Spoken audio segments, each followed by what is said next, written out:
C'est quoi? C'est quoi? C'est à propos de quoi? Bonjour et bienvenue à cette édition du 7 juin 2005. Il s'agit de la 37e édition. Bonjour, bienvenue.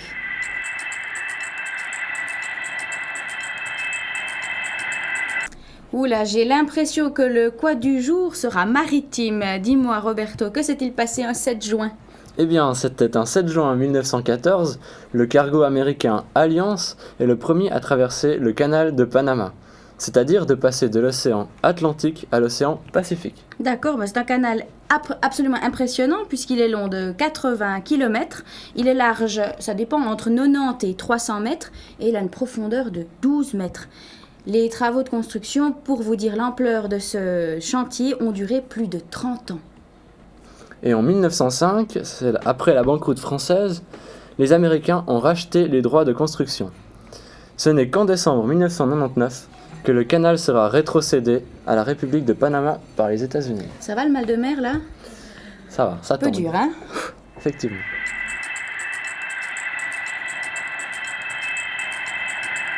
Une nouvelle des Kids, le mercredi 15 juin, en l'honneur de la fête des pères, des oncles et des grands-pères, qui a lieu le 19 juin, vient confectionner un cadeau pour eux à l'atelier du centre socio-culturel. Les rendez-vous du mercredi sont à 14h et coûtent 5 francs aux membres et 1 franc de plus pour les non-membres. Oui, et puis désormais, il y a pour les adolescents du centre socio-culturel un programme, c'est le secteur ado. Je vous montre le programme qui bientôt sera collé un peu partout dans le quartier. Voici pour vous faire envie une initiation à la plongée. Ce sera à la piscine des Bergères les 15 et 22 juin. Le conseil de maison ado aura lieu le 15 juin. Vous pourrez venir débattre et préparer notamment une rencontre chaude qui aura lieu avec Pick-up. On nous annonce la fête de la musique le 21 juin, toutes sortes comme ça d'activités, en espérant que tout ça aura du succès. Passons maintenant à un vernissage.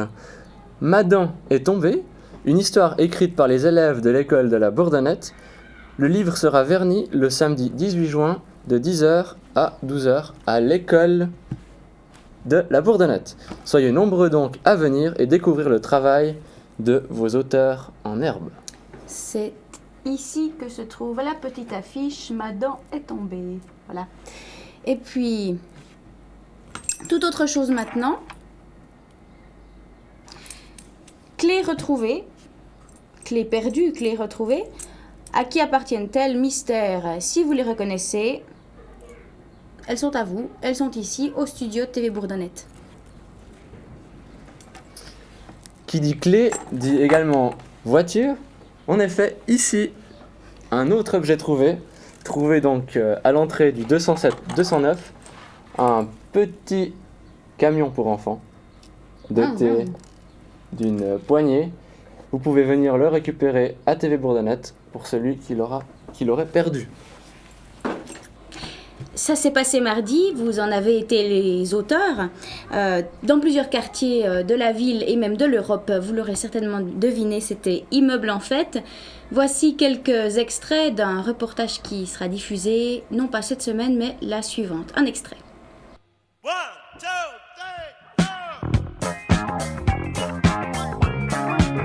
3. Ça vient de commencer alors? Oh, bientôt, hein, nous attendons encore les voisins qui vont encore descendre. Je pense qu'ils vont tous descendre pour qu'on fasse la fête ensemble.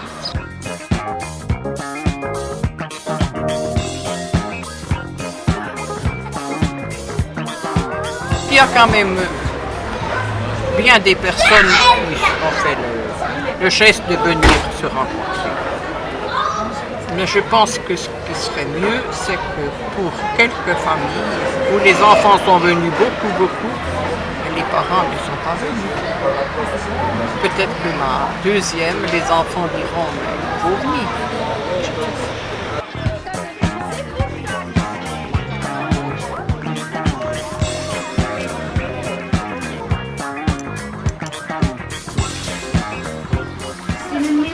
Moi j'ai aimé beaucoup. Hein. C'était vraiment génial cette fête. On a bu bien, on a mangé bien. Qu'est-ce qu'on veut de plus? Ce soir, qu'est-ce qui se passe? Ils m'ont invité, moi j'étais chez eux, c'est une fois, c'est moi qui a passé là-bas. Ça fait plaisir? Ah, ça fait plaisir parce que c'est tout déjà que je connais les clients de restauration. C'est normal. Ah, je l'ai fait avec les cœurs, tout ça. Ça doit faire une fois par année, mais plus longtemps, plus samedi soir.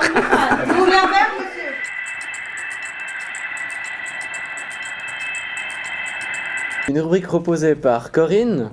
Il s'agit du championnat suisse de construction de Lego.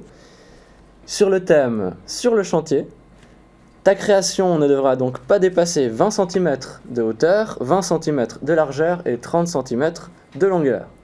Lorsque tu auras terminé, photographie ton œuvre et envoie le résultat à édition Rataplan, code postal 224 1211 Genève 13. Il y aura 3 catégories, la catégorie A de 6 à 8 ans, la catégorie B de 9 à 11 ans et la catégorie C de 12 à 14 ans. Les auteurs des 15 meilleures créations seront invités à la finale du championnat suisse qui aura lieu le mercredi 28 septembre 2005 à la Swiss Toy de Berne. Un jury compétent désignera le gagnant ou la gagnante de chaque catégorie.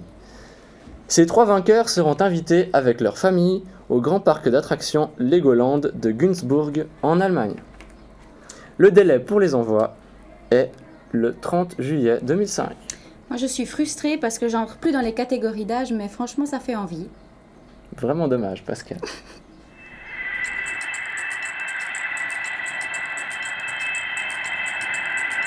Un thème toujours proposé par Corinne.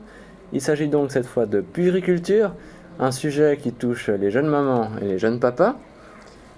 Effectivement, le centre de puériculture de Lausanne et environ offre des prestations de promotion de la santé et de prévention auprès des enfants, de la naissance à 2 ans. Des infirmières puéricultrices sont à disposition des parents pour les écouter, les informer et les conseiller. Voici un reportage qui vous en dira plus long.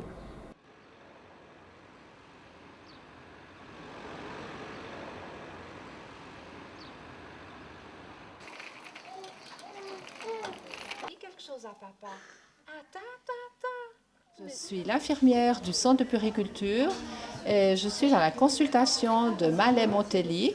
Ici, les mamans peuvent venir tous les jeudis après-midi, c'est-à-dire une fois par semaine, pour peser leur bébé et venir avec leurs questions, que ce soit de puériculture, de développement et autres. Ah, così per les...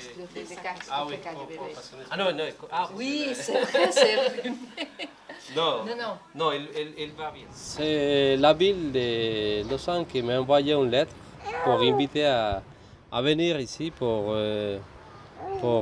apporter l'enfant, pour les contrôles de la santé, de la nourriture. Je travaille pour le centre de puériculture et on offre 3 prestations, c'est-à-dire la consultation. Et que je vous dise aussi qu'il y a chaque jour une consultation de différents quartiers. Nous avons aussi une permanence téléphonique de 8h à midi où les mamans peuvent appeler pour des questions qui concernent des bébés et les mamans même. Et puis il y a aussi des visites à domicile, soit sur demande ou bien quand c'est un premier enfant, c'est offert par notre service qui est subventionné par la ville. Ce lieu de consultation, comme les autres, mais peut-être plus spécialement celui-là, est un lieu de consultation où il y a différentes cultures, c'est-à-dire différentes langues, des mamans venant de différents pays. Alors, avec certaines personnes, il est possible de parler certaines langues, sinon on parle avec les mains. Ou bien d'autres mamans peuvent aussi nous aider, servir d'interprètes. Il est aussi arrivé que des mamans fassent connaissance ici en étant de la même culture, parlant la même langue. Donc après, ça leur permet d'échanger et de se rencontrer en dehors de la consultation. Alors le but, c'est d'être là pour que les mamans puissent venir partager un moment, des mamans ou des papas avec d'autres mamans, d'autres papas et leurs enfants. ils peuvent partager un thé, un café, des biscuits. Les enfants peuvent jouer un moment entre eux. Et il y a aussi donc l'infirmière qui est là pour les nouveau-nés. Donc c'est le contrôle, poids, mesuré. Et s'il y a des aînés, ils peuvent rester un moment pour jouer à côté.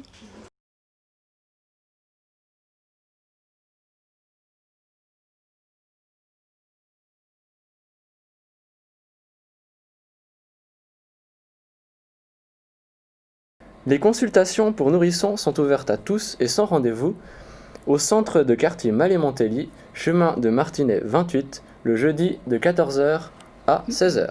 C'est gratuit, sauf la participation de 10 francs demandée lors de la première consultation.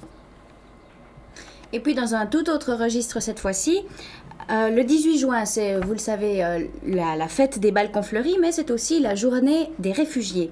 Alors à cette occasion aura lieu une conférence débat sur les réfugiés palestiniens. Ça aura lieu ce vendredi 10 juin à 20h30 au Centre socioculturel Pôle Sud dans le cadre de l'atelier d'ici et d'ailleurs. Les réfugiés palestiniens, peut-être que vous le savez, ça correspond à 4 millions de personnes que l'État d'Israël est en train de repousser derrière un mur en construction. Donc si cette thématique vous intéresse, si vous avez des questions à ce propos, rendez-vous à Pôle Sud ce vendredi 10 juin à 20h30. C'est une soirée en collaboration avec Urgence Palestine.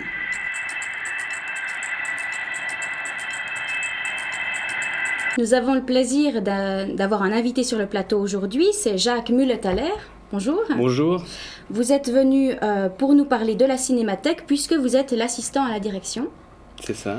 Voilà, alors qu'est-ce que vous pouvez nous dire par rapport à la Cinémathèque? Démystifier un petit peu tout ça. Alors la Cinémathèque, qu'est-ce que c'est?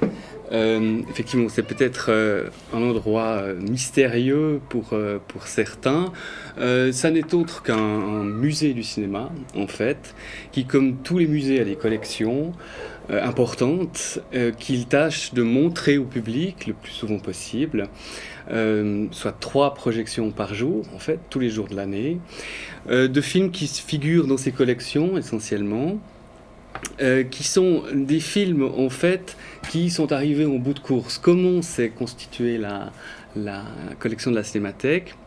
Eh bien, les pionniers, Freddy Buach le premier, Hervé Dumont qui lui a succédé voici maintenant 10 ans, ont collecté et continuent de collecter les dépôts des distributeurs qui ne savent plus quoi faire de ces films en fin d'exploitation. Alors, tous les films que vous voyez sur les écrans en Suisse, d'entente avec les distributeurs, sont déposés dans le dépôt qui se trouve à Panta, à la campagne, pour ensuite être archivés, stockés et traités le mieux possible. Contre ces bons soins, contre ce bon traitement, cette conservation, la Cinémathèque a le droit, dans ses locaux, de projeter pour son public, à un but culturel, 3 fois par jour, ces films.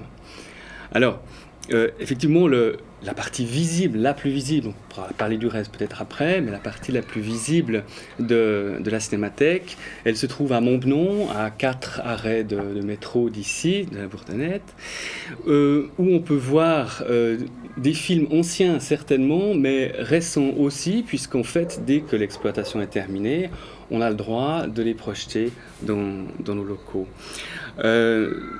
3 fois par jour, vous pouvez voir des films pour 10 francs la séance, 8 francs pour les prix réduits.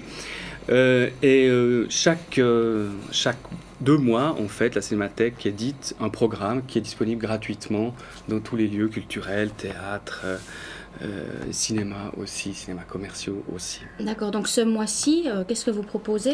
Alors pour mai et juin, à l'occasion du centenaire de la Fédération d'aviation internationale, la Cinémathèque a proposé une 30aine de films à peu près de l'histoire du cinéma qui parlent d'aviation.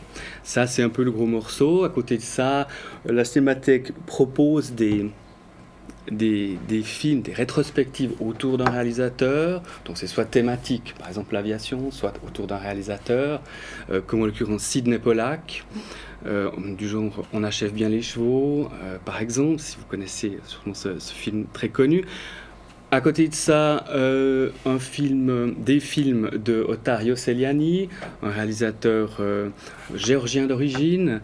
Et puis enfin, toutes sortes de collaborations. La Cinémathèque souhaitant s'inscrire dans la vie de la cité en collaborant soit avec d'autres institutions culturelles, avec d'autres cinémas, par exemple le cinéma Vision du Réel qui fait une rétrospective chez nous chaque année, dès la fin de son cycle. Et puis aussi, on montre le plus possible les films que la Cinémathèque restaure. Et ça, c'est peut-être le deuxième volet de notre discussion, la face cachée de l'iceberg, on peut dire ça comme ça. Oui, tout à fait, parce que nous avons la chance à TV Bourdonnette donc, de collaborer et de pouvoir vous montrer en exclusivité des films restaurés, le ciné-journal. Alors, qu'est-ce que c'est que le ciné-journal ? Alors, qu'est-ce que c'est que le ciné-journal ? C'est un type d'archive particulier. Voilà, on vous en montre un qui est paru sur l'Expo 64, un autre sur la Suisse dans les airs, conjointement avec le cycle sur l'aviation. Et puis, bon, ça c'est un petit peu particulier, c'est pas des films du ciné-journal. Si on commence par ce premier DVD, qui est un bouquet de films restaurés par la Cinémathèque, en général effectivement très anciens. À part cette première mouture de DVD, on a commencé une collection du ciné-journal. Alors qu'est-ce que c'est que le ciné-journal ? C'était en fait le téléjournal comme on le connaît aujourd'hui, comme on est en train d'ici en réaliser un à toutes les échelles, que ce soit TV Bourdonnette, la télévision suisse romande ou TF1. À l'époque où il n'y avait pas une télévision répandue comme aujourd'hui, on a la Confédération a décidé d'informer la population au moyen d'avant-programmes dans les cinémas. Alors c'était des courts-métrages où chaque semaine on parlait de l'actualité du pays. En fait, ce qu'il faut préciser, parce que ça a un ton et ça a un style bien particulier, sévère, solennel, très officiel, c'est qu'en fait le ciné-journal a eu une première période, mais dont on ne va peut-être pas parler maintenant, de 1923 à 1936. Et puis, ça a un peu capoté parce que les actualités étrangères faisaient de la concurrence, trop de concurrence, au point que pendant la guerre, les informations nazies passaient la frontière. Et pour contrecarrer le poids de cette propagande, la Confédération a décidé de faire une contre-propagande. Alors, ça a duré depuis 1940 jusqu'en 1975, au moment où la Confédération s'est dit qu'elle n'allait pas prendre la place de la télévision, qu'elle ne pouvait plus faire de concurrence. Donc, elle a donné à la Cinémathèque les droits d'exploiter ces films, là encore, contre bon soin, contre restauration. Il faut le dire, la Cinémathèque restaure avec l'aide de la Confédération aussi, par le biais d'une institution qui s'appelle Mémoriave, qui est une association pour la conservation du patrimoine audiovisuel, qu'il s'agisse du son, de la photo ou bien du film. D'accord. Donc aujourd'hui, quelque part, vous continuez cette démarche-là en nous offrant les droits de ces DVD. Donc les habitants du quartier de la Bourdonnette auront la chance de découvrir tous ces petits films à chaque fois lors du téléjournal. Et puis, je peux peut-être citer le premier qu'on diffusera, mais ce sera une sortie, c'est-à-dire le 9 juin, ce jeudi. Ça s'appelle « Où en sommes-nous ? La raison d'être de l'Expo nationale ». Donc ça, c'était... Alors effectivement, le DVD sur l'Expo 64 est divisé en plusieurs parties, un avant, un pendant et un après. Avant, on propose des films du ciné-journal qui chauffent un peu le public, montrent la construction audacieuse pour l'époque, de tout ce qui a été réalisé à Vidi. Alors le film que vous allez présenter jeudi est une sorte d'introduction à l'introduction. On montre la Suisse moderne, puisque dans la perspective de cette exposition, qui a montré à quel point la technologie était, la Suisse était performante, technologiquement avancée. Donc on a tout un immense développement sur la capacité de la Suisse à produire en série. C'est le boom des 30 Glorieuses. On est en plein développement du travail à la chaîne. On est en plein développement des télécommunications. On montre à quel point, c'est comique par moments, avec le recul, à quel point on peut communiquer depuis n'importe quelle ville jusqu'à n'importe quel alpage. Alors, zoom sur quelqu'un qui est en train de s'occuper de son bétail et qui serait censé recevoir les téléphones du monde entier. La face cachée, c'est... Alors, la face cachée à côté des projections qui ont lieu à Montbenon tous les jours, qui sont publiques, encore une fois, jamais réservées à qui que ce soit, ni cinéphile, ni spécialiste du cinéma, mais ouverts au point que, par exemple, dans la programmation de cet été, pour alléger un petit peu, on a prévu de faire une grande rétrospective Spielberg. Imaginez par exemple que le film Terminal, que peut-être les spectateurs ont vu il n'y a pas si longtemps, se trouve dans nos collections et on le propose maintenant. C'est un film qui a 2-3 ans. Ouais. On propose aussi un film qui a été produit par Spielberg et qui a été réalisé par Lucas, THX 238 ou quelque chose comme ça. Donc on est là à la fois en prise avec l'actualité du cinéma récente et puis on fait des retours en arrière, c'est vrai, pour ceux qui souhaitent s'informer ou déguster de tout ce qui a été fait depuis 100 ans, hein, puisque en fait, les collections, peut-être y venir, comportent des films très très anciens qu'on tente, alors tant bien que mal, de sauvegarder, puisque c'est l'aspect technique sur lequel on va peut-être pas forcément trop insister, mais les films sont une matière périssable. En fait, ils sont affectés de toutes sortes de maladies en fonction des mauvaises conditions de conservation qui ont été les leurs jusqu'à ce qu'ils arrivent à la cinémathèque. Voilà. Où là, on tente de les récupérer, de les identifier déjà, de les récupérer et enfin de les rendre accessibles, entre autres dans nos salles, lors des séances qui s'appellent Sorties du labo, ou bien aussi sur les DVD.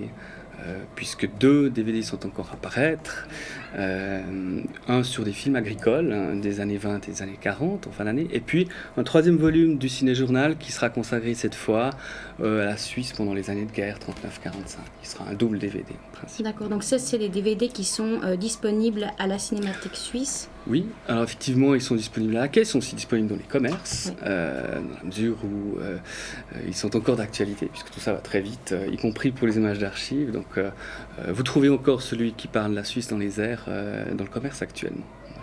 D'accord, très bien. Je crois que vous aurez fait envie à beaucoup de monde. J'espère. De se déplacer à la cinémathèque. Donc, on le rappelle, c'est pas très loin. Les tarifs, peut-être. Alors, 10 francs et 8 francs, prix réduit pour les jeunes, les retraités, etc. D'accord. Voilà. Merci infiniment d'être passé sur le plateau. Et puis, bonne continuation. Merci.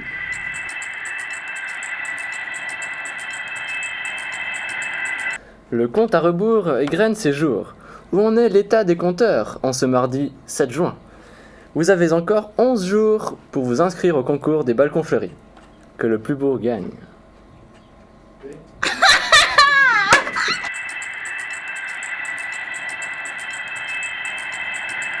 Bonsoir, bonjour. Ici une autre page Quoi en sport. À la Bergère, le samedi passé, il y avait une grande soirée des arts martiaux avec des combats de kickboxing, de full contact et de Muay Thai.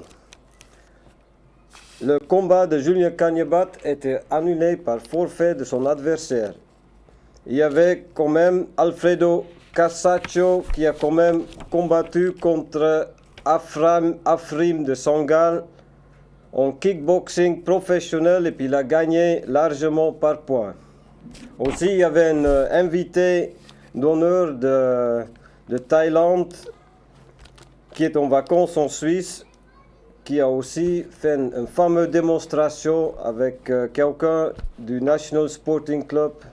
Et puis, avec ce sport Muay Thai, tu peux utiliser les coups, les genoux, la tête, les pieds, les mains, les bras, tout.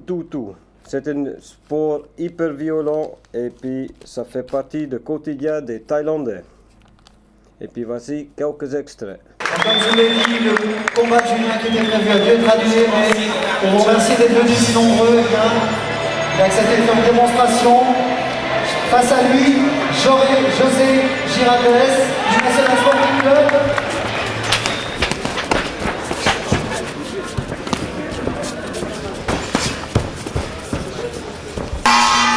Et fin du deuxième round. Merci à vous deux, José et Julien, pour cette démonstration. Voilà, mesdames, messieurs, nous pouvons accueillir les champions de Thaïlande, Kosset Savarwan, dans le coin rouge, et dans le coin bleu, de Genève, Coco.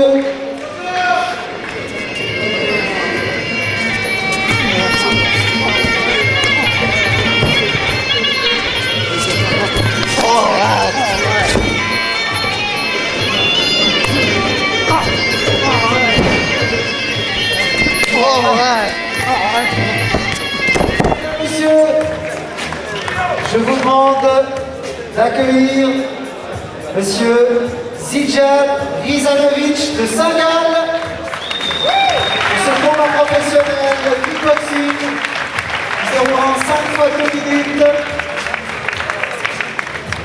dans le coin bleu. Et dans le coin rouge, mesdames, messieurs, je vous demande de faire un triomphe à Alfredo Casaccio.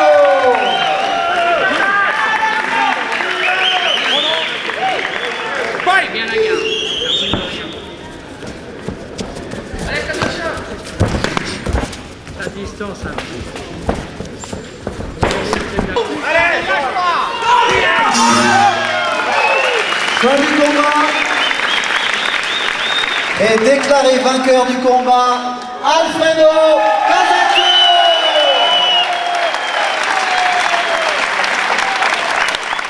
Il y avait aussi du foot sur nos terrains. Le championnat commence à aller vers sa fin. Et puis, je dois constater que beaucoup de joueurs de notre quartier ont de super résultats avec leurs équipes. Ils sont bien première, deuxième ou troisième avec leur équipe dans le classement. Je commence avec les Junior A et Junior B. Brandon, qui joue pour FC La Sala A1, sont allés jouer contre FC Espagnol et puis ils ont gagné 3-2 et puis eux ils sont premiers de leur classement. Brice, qui joue pour Slow Bay Inter, ont reçu FC Forcel et puis ils ont gagné 11-1. Basile, qui joue pour FC Espagnol, sont allés jouer contre la Côte Sport et puis ils ont perdu 3-2. Daniel et Jonathan, qui jouent pour Stade Lausanne-Ouchy, ont reçu Grovo et puis ils ont gagné 3-0. Florim, qui joue pour FC Dardania, sont allés à Pragna et puis ils ont gagné 6-5. Il y avait aussi un super derby au Junior C entre joueurs de notre quartier. C'est Aziz, qui joue pour Malais 5, sont allés chez Gazim et Luli, qui joue pour Chavannes et Penay, et puis c'est l'équipe de Gazim et Luli qui ont gagné 6-2, et puis aussi, eux ils sont premiers de leur classement. Kelvin, qui joue pour Renault C Elite, sont allés à Tolochna et puis il a gagné 7-0. Emen, Jonathan et Azo, qui jouent pour Slow C2, n'ont pas joué. Pour les Junior D, Irène a joué 2 matchs pour Chavannes 1. D'abord, ils sont allés à Puy, où ils ont perdu 9-6, et puis après, ils sont allés à Yverdon, où ils ont gagné 10-4. Olix, Fatloum, Jean-Isaac et Diaco, qui jouent pour Slow D4, ont reçu Benfica et puis ils ont perdu 5-1. Michel, qui joue pour Slow D3, ont reçu le Sport Hollande et puis ils ont perdu 3-1. Rémi, qui joue pour Slow D2, sont allés à Morges pour jouer contre Forward Morges et puis ils ont gagné 9-1. Eux, ils sont deuxième de leur classement. Koustrim, qui joue pour Malais 2, sont allés à Écu Blanc et puis ils ont gagné 8-2. Eux, ils sont aussi très bien placés dans leur classement. Je crois qu'ils sont premiers.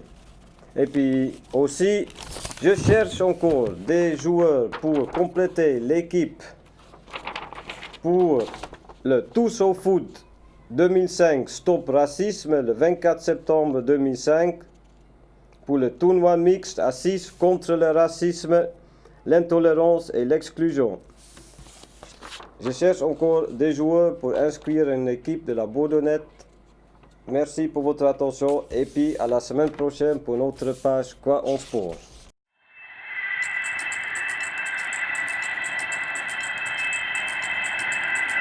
Vous êtes une famille monoparentale ou recomposée et vous êtes toujours à la recherche de renseignements, de contacts, d'adresses utiles.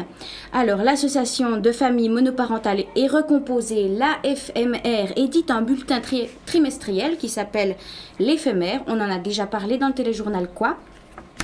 C'est une véritable mine d'or pour toutes les questions que vous pourriez vous poser, hommes ou femmes, ça ne s'adresse pas uniquement aux femmes, par rapport à votre famille, vos chères têtes blondes, etc.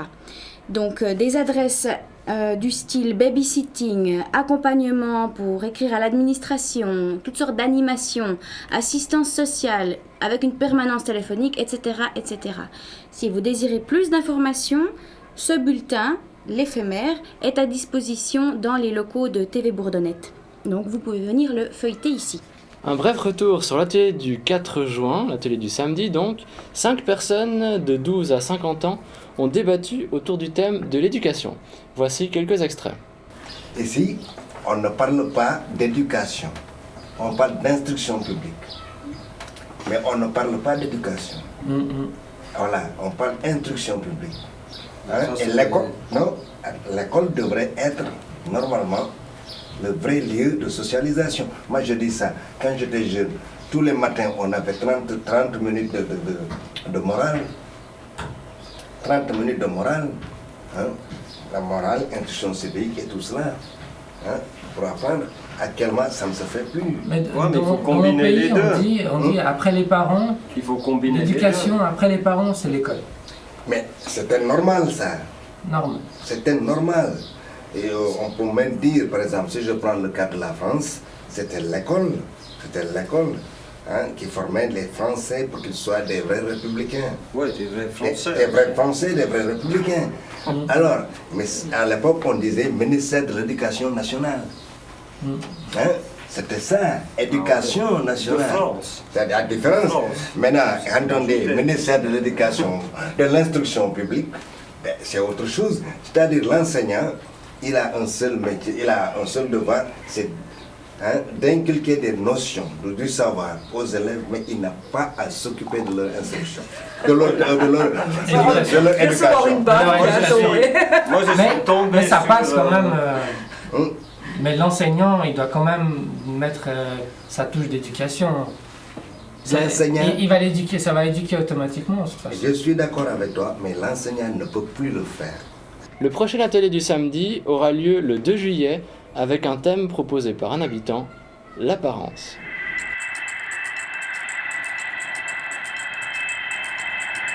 Deux sorties ce jeudi 9 juin sur TV Bourdonnette. La première, c'est Sergueï qui vous la propose.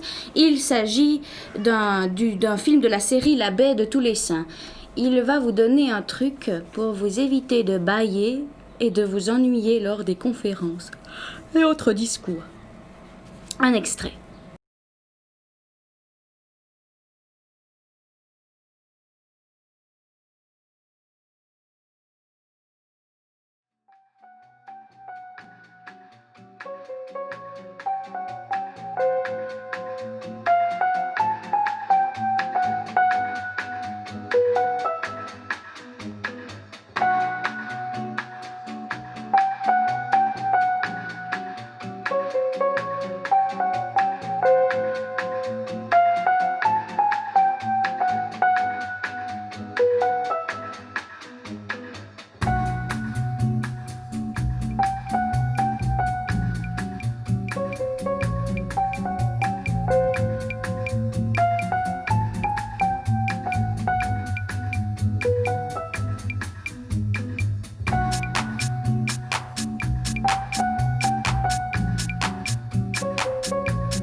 Le deuxième film proposé est sur l'Expo 64, ayant l'intitulé « Où en sommes-nous ? La raison d'être de l'exposition nationale ».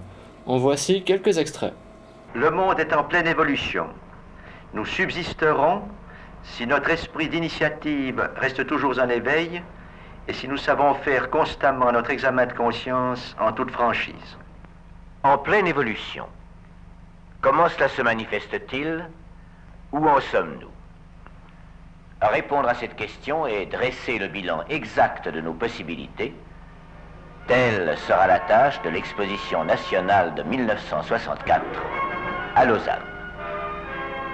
Les travaux préparatoires sont en cours.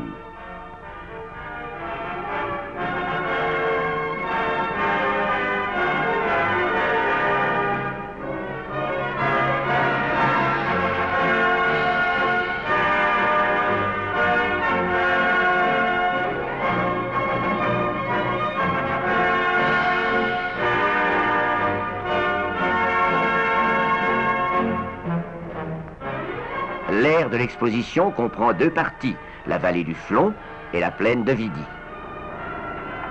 140 000 m² de terrain sont gagnés sur le lac. L'exposition nationale de 1964 veut donner au peuple suisse des raisons nouvelles de croire à la vitalité du pays et à ses possibilités dans le monde de demain. D'où sa devise, croire et créer pour la Suisse de demain.